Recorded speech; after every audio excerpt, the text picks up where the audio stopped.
Hello and welcome to another episode of the Dongfang Hour China Aerospace and Space News Roundup. This for the week of 8th to 14th of March, 2021. I'm Blaine Curcio, joined as always by my co-host, John DeVille. Before getting started, we would like to send a special shout-out to our good friends at Go Taikonauts and SpaceWatch.global, two excellent sources of space industry news. This week, we will bring you updates on the two sessions in Beijing and some related news on satellite internet in China. We will bring you an update on the Long March 7A launch that occurred over the last week. We will bring you some discussion on galactic energy and an investment conference in Jianyang City. But first, a couple of interesting points from the 14th Five-Year Plan and the Science Technology Daily. Ladies and gentlemen, we are honored to welcome you aboard the Dongfang Hour. Please make sure your seatbelt is securely fastened. Thank you. 女士们、先生们，预计空中飞行时间2小时15分钟，我们预计在当地时间下午6点25分左右到达。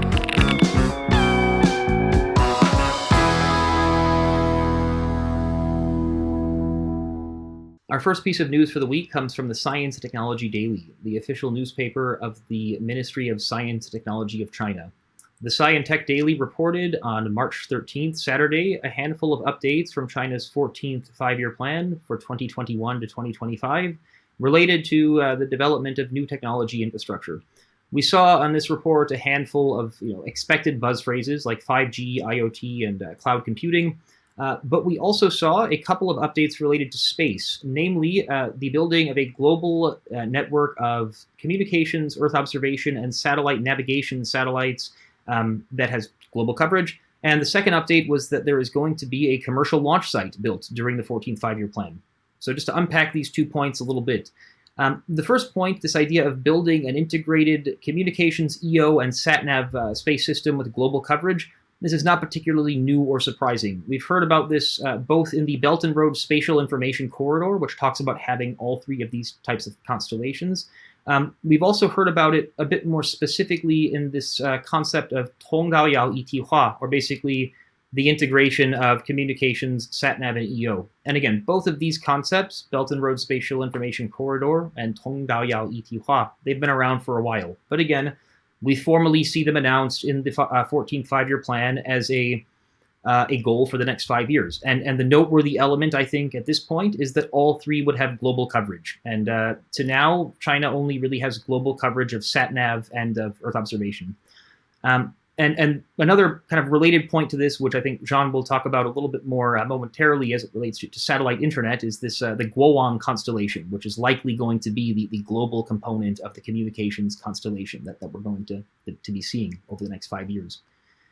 The second point in the 14th Five-Year Plan that was a little bit more unexpected was the development of a commercial launch site, and this is pretty big news. I mean, up to now in China, you have 4 launch sites, and all 4 of them are controlled by the People's Liberation Army, the PLA, and this makes it rather difficult for commercial companies to get access to the launch sites. The launch sites are also very crowded in China. China is going to have 40 launches this year, and that's a pretty high utilization rate.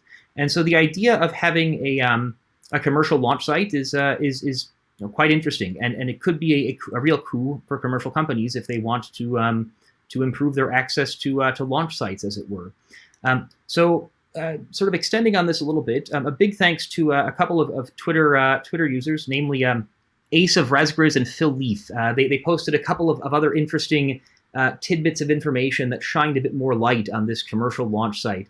So what we know now is apparently Ningbo, the city in Jianyang, has been considering building a commercial launch site actually since late last year, and this is something that again the development from this past week did not specifically say it would be in Ningbo, but we can probably assume that it may be referring to the same thing. I would point out that Ningbo and Xiangshan, where the launch site is rumored to be built, it's near the ocean, which is helpful from a launch perspective. You can launch over the ocean, which it makes it rather less risky. It's also potentially helpful because you could be able to ship rockets from let's say the port of Ningbo, which is the 4th busiest port in the world by tonnage in 2019. So a very large port. So again, we don't know for certain that the planned commercial launch site is going to be in Ningbo, but we do know that Ningbo late last year did publish in their medium-term development plans for a commercial launch site. And again, this seems to potentially be the same one that is being referred to. So overall, it's an interesting announcement from the Science Technology Daily. Again, the first part, not as surprising. The commercial launch site, bigger news for sure. A more high-level takeaway here, I think, is the time of year that we are in right now. We're receiving a lot of big updates from the central government. And this is because we're at the so-called two sessions. So basically a major governmental event that Jean will explain in more detail momentarily. As we've seen in past years, the government has used the two sessions as kind of a platform to formally endorse ideas at a national level that have in some cases been brewing in a less formal way for a rather long time. And so that being said, John, do you want to tell us a little bit more about these two sessions and what other announcements did we hear this year from the two sessions? Absolutely, Blaine. So two sessions and also what we've been hearing about satellite internet, definitely a very hot topic over the past year with the new infrastructures policy. So some background on the two sessions. Basically what the two sessions are, it's an annual event that consists of firstly the NPC, the National People's Congress, coming together. So the NPC is basically China's national legislature, and this usually happens in spring. And then secondly, you have China's People's Consultation Conference, which is which happens basically at the same time as the NPC, and they bring together all parts of Chinese society. Obviously, you have the Chinese Communist Party, but you also have business people, you have the military, you have academia, you have just all sorts of delegations that come together and they discuss past policies. They also discuss future policies. They review a little bit sort of the issues that are at hand at the moment in China, and they do suggestions, propositions, and basically the NPC and the China's People's Consultation Conference, they really act here as an advisory board for the Chinese leadership. And so it's a great place to be and just to listen around at that time of a year to just get hints of what is going to happen next in terms of Chinese policy. And that is exactly what we did for the space industry. And I think the first interesting point that happened for me during the two sessions was the interview of Bao Weimin. So Bao Weimin being the head of the Science and Technology Commission of CASC, so very high-ranking space official in China. And so he announced, I'll just quote him here, he said about satellite internet, "We are planning and developing space-based internet satellites and have launched test satellites.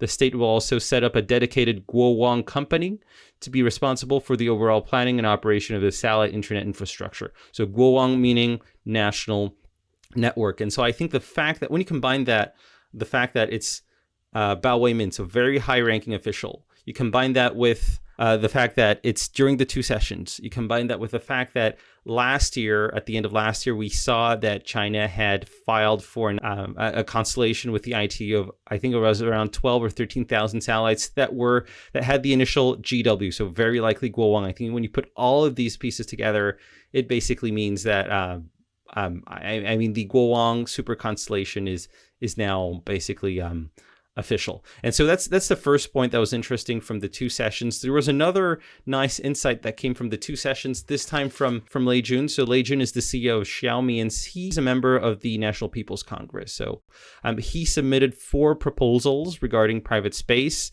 and I'll just read them out to you here. It's really short. First one is including satellite internet as a strategic industry for the 14th five-year plan. Okay, that's classic. But clarifying the role of commercial companies as an essential part of this satellite internet. Second point, it's deepening reform of the domestic frequency mechanisms. We know it's been a big hassle for a lot of the private comms companies that are trying to, in the future, operate satellites to get frequencies. Third point, increasing the liberalization of the space industry. So decreasing restrictions on private companies, allowing them to take part in more and more commercial space applications. And ultimately, fourth point, encouraging funding both from a national, local standpoint and also making access for Chinese private companies to the starboard easier. The starboard being the Chinese equivalent of the NASDAQ, and that's situated in Shanghai.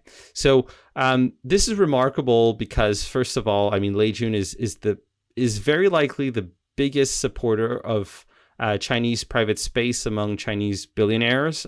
He does it as an end user through Xiaomi, which is a company that has a great IoT smart object ecosystem.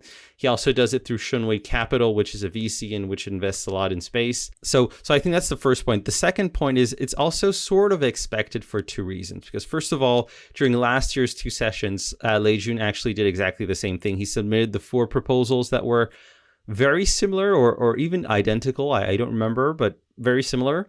And second point is the fact that, Shunwei Capital has invested a lot into Galaxy Space, which is a startup that's initially planning a broadband comms constellation and also manufacturing comm satellites. So by supporting in these propositions the involvement of Chinese private companies in, constellations, and he's also defending the cause of Galaxy Space. So that's also, it makes totally sense. But anyway, we have multiple opinions here about what this satellite internet is going to be in terms of involvement of private companies. I'll just throw in here a last insight. I was reading a couple days ago, there was an interview of ComSat being a satellite manufacturer in China, also focused on comm satellites. And so their CEO Xie Tao was interviewed on March the 11th. And in this interview, he acknowledged as well that the operations of satellite internet constellations very likely will remain state-owned. So he's agreeing here with Bao Weimin, basically. And that all businesses, however, around that, so it can be in the upstream for manufacturing, it can be in the downstream for services, this will be much more open to private commercial companies. So just to put it in a nutshell before handing it over to Blaine here, it's I have a feeling that we're seeing different opinions. There's still on this satellite internet, there's still a bit of room for interpretation on how much space is going to be given to the private companies regarding the operations of satellite communication constellations. And yeah, that's about it for me for the two sessions. Any thoughts, Blaine? A lot of stuff to unpack here for sure. So the first thing I would point out, so Guowang, as we've kind of alluded to over the last several months, this has been like the worst kept secret ever. You talk to many people in the Chinese space sector, and they would tell you off the record that everyone knows about Guowang, and that this is and so just to give you an idea of the extent to which this was a very badly kept secret. I was in a WeChat group where there was somebody sent an article of Guowang is announced. And the first message that was sent in reply was "Zhongyu Guanshuan le," so it's finally publicly acknowledged kind of thing, or finally publicly announced. So yeah, that was again the worst kept secret imaginable was the Guowang. So that's the first point, and again it's good to see that it is kind of officially endorsed, or officially kind of not endorsed, but let's say officially confirmed by Bao Weimin. So the second point regarding the article that you just mentioned with Xie Tao from ComSat. I think it was interesting within the article that he specifically mentioned that ComSat originally wanted to have their own constellation. They wanted to do internet. They wanted to do IoT, and then they realized, it's probably going to be a state-owned thing, and so we had better pivot a little bit. And pivot they have, and credit to them. They have their factory in Tangshan that will be coming on later this year with a capacity of, I think it's up to or more than 100 satellites. And for more information on that, certainly check out our Dongfang Hour episode 7 with Dong Lu, where we discuss ComSat and their plans. So that being said, let's unpack Lei Jun a little bit, because he's one of my favorite characters in the Chinese broader kind of political economy. He's a fascinating guy. So first, I would point out that, yes, Jean, these are the exact same 4 points that Lei Jun brought up last year. I was comparing the 2020 article from Shunwei Capital and the 2021 article, and it was the same 4 bullet points. So interesting. A little bit more context on Lei Jun and who is he, and why should we listen to him, and potentially why are the very powerful people in Beijing listening to him. So Lei Jun has a really interesting background. He was kind of a wonderkind. He graduated from Wuhan University And soon after, he went to go work for Kingsoft, which is a large Chinese, originally software company, although they've pivoted now into some cloud and other things. But he joined Kingsoft back in the late 80s. And by the time he was like 28, he was the company's CEO. And over the next couple of years, he helped them to have what was a very difficult IPO. So the IPO, it failed a couple, they had some problems, and it was very a stressful time in Lei Jun's life. But eventually, in 2007, he successfully completed this IPO. And at the time, it was one of the first big tech IPOs in China, and he made a lot of people quite rich, a lot of very powerful people very rich. And I think that won him many friends. And I was reading this Forbes piece about Lei Jun and his time at Kingsoft, and they put it very interestingly. So they were recalling a speech by Lei Jun in 2012 when he pointed out that, I quote, when he went, well, I quote the article, I don't quote Lei Jun. When he was CEO of Kingsoft in the 1990s, Tencent chairman Ma Huateng and NetEase chairman William Ding were only webmasters. So basically, this is to say, in a certain sense, despite being only 51 years old, Lei Jun is really one of the founding fathers of the Chinese internet industry. And just to kind of provide a bit of context on that line, Tencent chairman Ma Huateng is now one of the richest people in China. Tencent is a gigantic company. And again, when Lei Jun was CEO of Kingsoft, Tencent was not really a very large company, and Ma Huateng was basically just some guy. So again, Lei Jun really is kind of the one of the godfathers of the Chinese commercial internet, you could say. So in the years since leaving Kingsoft, as Jean alluded to, Lei had built Xiaomi into one of the world's largest consumer electronics companies, while also seemingly cultivating relationships in Beijing and also in Wuhan, which is his hometown. And it's interesting with Wuhan, about a year and a half ago, so just at possibly the worst time imaginable, Xiaomi opened a second headquarters in Wuhan, so December of 2019. Not great timing, although it has ended up working out okay, as it would turn out. But digressing, Lei Jun has a lot of economic and political heft. He has had a very successful career in Beijing. He has, again, been one of the godfathers of the Chinese commercial internet. And I believe that makes him one of the better positioned private sector investors to really push for some degree of industry liberalization. Again, one of the better positioned being the operative word. Given that his 4 recommendations have not changed at all in 1 year, he probably still has an uphill battle. Apparently, they did not take his recommendations particularly seriously last year. But again, it's an interesting point that you have someone who is, arguably the closest thing that China has to an Elon Musk, while also, being mindful of the fact that there's not really a possibility for there to be an Elon Musk in China. Again, Lei Jun is, very powerful and very well connected, but he still can't do anything he wants, and Tesla still can put, full self-driving beta out there and just tell you to pay attention to your car, and nobody cares. So anyway, I think ultimately we'll see whether Lei Jun and whether his four ideas are taken more seriously this year. Let's hope that next year he does not come back with the same 4 ideas, with nothing having really been changed. But we will see. So yeah, nothing else really on my side from the 2 sessions. Again, I would highly recommend checking out that Forbes article on Lei Jun. There's some interesting comparisons as well to Steve Jobs, in the sense that Lei Jun, he left Kingsoft in a kind of bad way, and then he came back a few years later because Kingsoft was really struggling, and he helped turn the company around. And so yeah, just a very interesting person, and someone to keep an eye on in both the kind of broader Chinese political economy, but also the space sector more specifically. So now that everyone knows a lot more than they needed to know about Lei Jun, Jean, would you like to tell us about the Long March 7A and what's going on there? Absolutely. China successfully launched for the first time the Long March 7A in the past week, and so that's 1 year after the failure of the maiden launch that was also in March 2020. So what is interesting about this launch? Firstly, it's a significant event because it's a nice addition to China's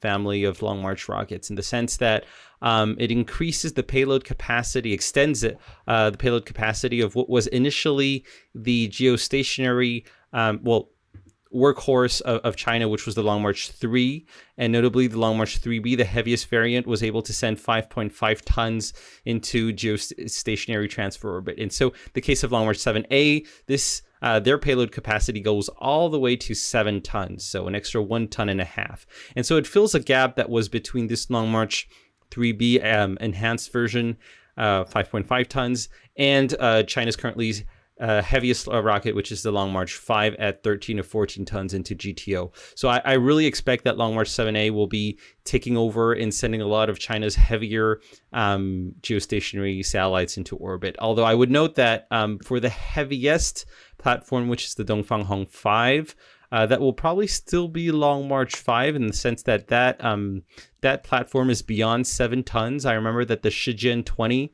that was launched in December 2019 by a Long March 5 was over 8 tons. So yeah. So still, it will have a role to play. It won't be the exclusive rocket for geostationary satellites.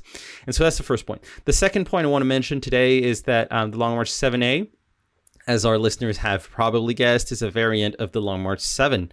And so rather than going into a description, just a description of what are the differences, I'll put up an infographic that was done by a Twitter account called Closer to Space, which does excellent infographics on Chinese space. And so I recommend you check him out.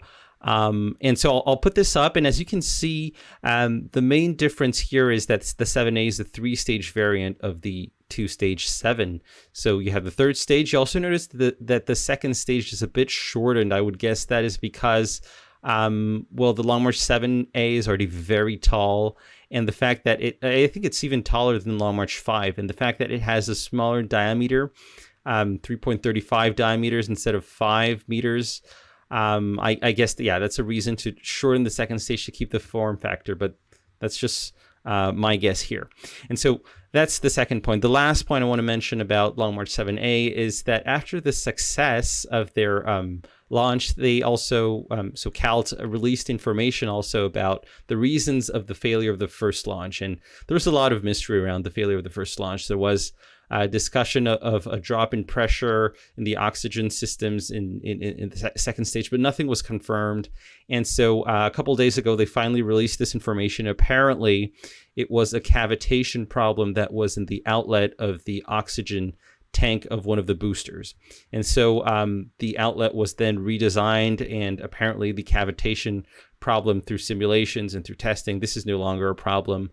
So the Long March 7A is back on track, and that mystery is solved. And I think there's also a bit of a mystery on the payload, which was a satellite called Jianyang, which was sent into GTO. Blaine, do you have any extra information on Jianyang, maybe?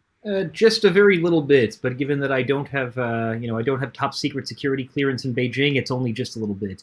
So basically, we know that the Jianyang satellite took about 8 months to assemble. This, according to CAST, and seems quite fast for a satellite of that size.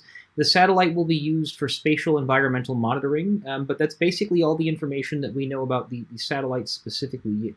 We also know, however, that this launch was the first time that China used a wholly domestically developed Ka-band TT&C system for the rocket launch. This, according to the official WeChat account of the Beijing Radio Institute of Telemetry / Long March Rocket Company. So I guess one other point, and this is not related to the rocket, but when you mentioned Dongfang Hour 5, the DFH-5, I thought about this.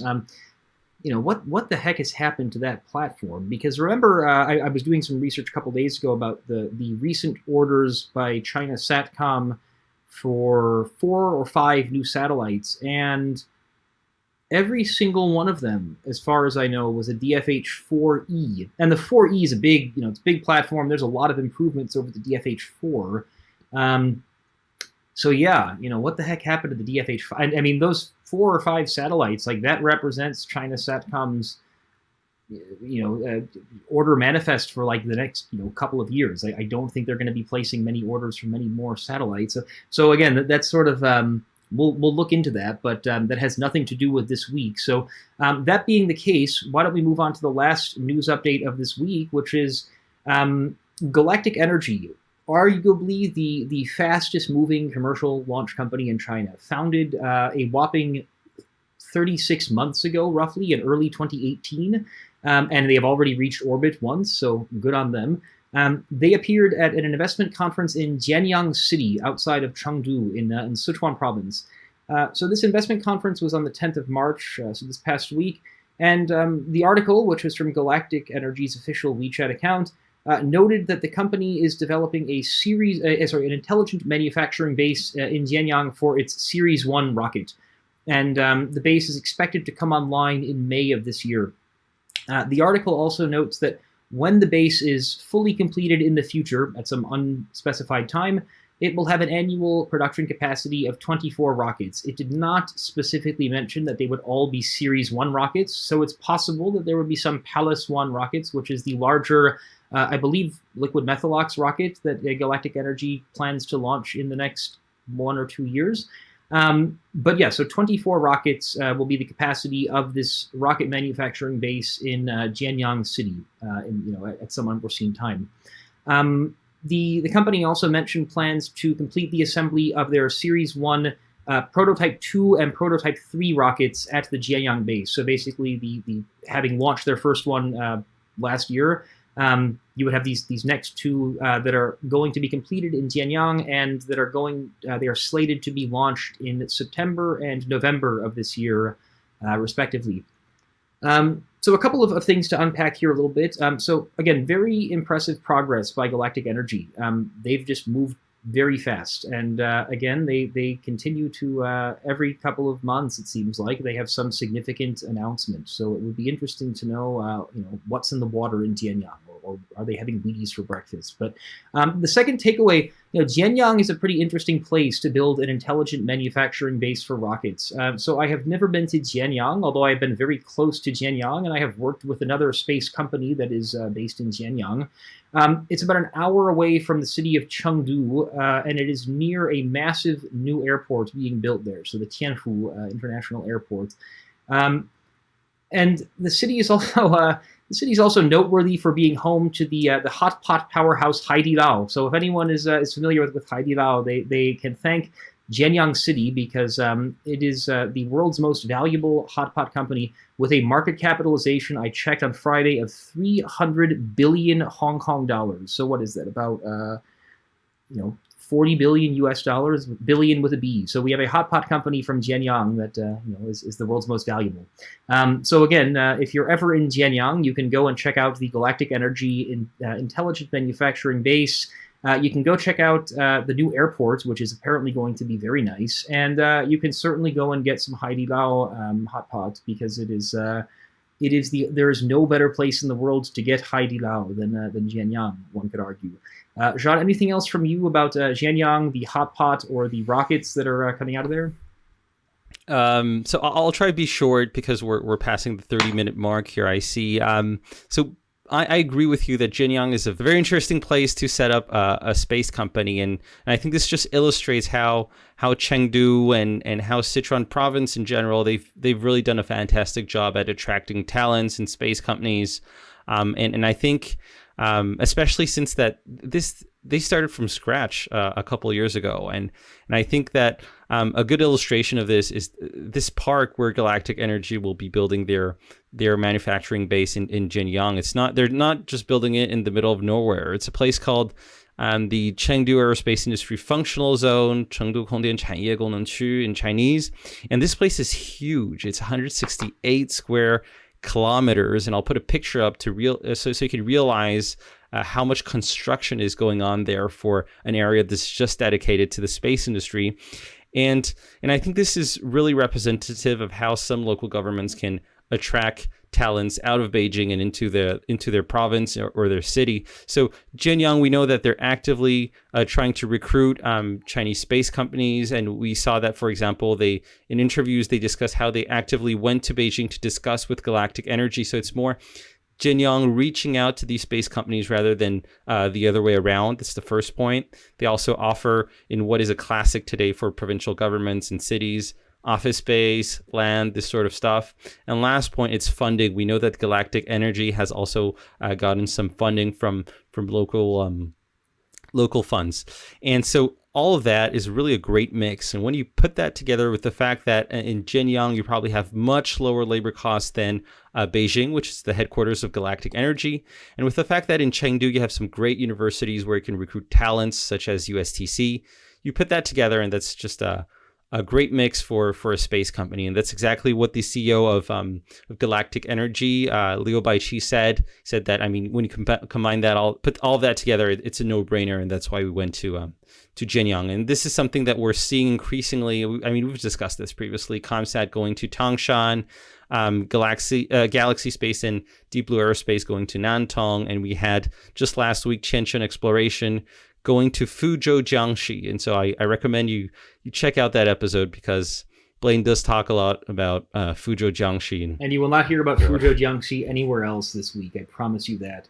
One last point to end on, because I do think it's worth digging into a little bit, is the sort of relative strengths of these cities. In particular, Chengdu and Wuhan, I think, are probably the two best examples of cities that are big and developed and relatively well, when the borders are open, they are very internationally connected. They have great universities, but they have a vastly lower cost of living than Beijing, in particular real estate. I mean, it's gone up quite a lot in Chengdu and Wuhan, but you're still talking about half the price for real estate. And when I say half, I mean, in Beijing, for a 500 square foot apartment anywhere in the city, you're looking at well over $500,000 US. And in Chengdu or Wuhan, you could be looking at, 300,000-400,000 or less. And so again, I think if you're a startup that has employees that are, well educated and who are going to be making a good salary, there's a lot of impetus to go to a city like Wuhan or Chengdu where they can basically, if not live like kings, they can live quite well. Kings and queens, as it were. A lot of cool women in the space industry as well. But yeah, so I think it's an interesting. We will continue to see this. I think Beijing is a great place. There's a lot of opportunities there, but I think that when you look at just the cost of living compared to the quality of life, compared to the and the government incentives as well, Beijing government doesn't really need to attract companies that much. There's a lot of companies there already. And so there's oftentimes more government money to be had elsewhere. So yeah, I think this is just the latest example, and I think we're likely to continue to see that trend. So yeah, we have several other news stories, but we're well over time, so that just gives you an idea of how much is going on in China these days. Anything else from your side, John, or are we all good to go this week? I'm all good. Excellent. Well, then we will see you next week. I will be out of quarantine. That will be very nice. I may or may not have shaved the mustache by then. In the meantime, thank you very much for joining. This has been another episode of the Dongfang Hour China Aero Space and Space News Roundup for the week of the 8th to 14th of March. I'm Blaine Curcio, joined as always by my co-host Jean Deville. Have a good day. Thanks for watching. Bye.